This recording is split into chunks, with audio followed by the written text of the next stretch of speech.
Dans la catégorie des ex-puissances coloniales, il y a ceux qui ont décidé de regarder en face leur passé et les autres. Alors qu'en 2021 déjà, Berlin avait reconnu un génocide contre les tribus Nama et Herero en Namibie.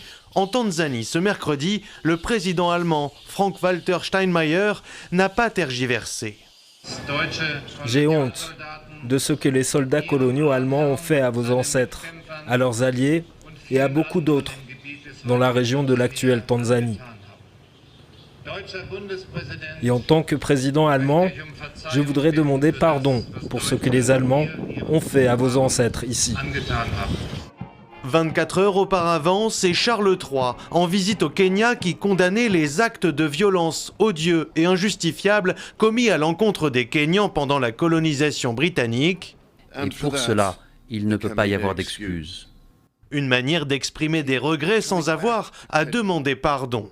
L'année dernière, le roi Philippe avait lui réitéré ses plus profonds regrets pour les blessures infligées au peuple congolais sous le régime colonial belge. Et il y a 15 ans, l'Italie présentait ses excuses à la Libye et signait un traité soldant les comptes de la colonisation. En France, le candidat Macron avait suscité l'espoir en 2017 en déclarant que la colonisation était un crime contre l'humanité. Mais depuis, le président français tergiverse. Sur la question mémorielle et la question franco-algérienne, nous sommes comme sommés en permanence de choisir. Et il faudrait dire, choisissez la fierté ou la repentance. Moi, je veux la vérité et la reconnaissance. La vérité et la reconnaissance, sinon on n'avancera jamais.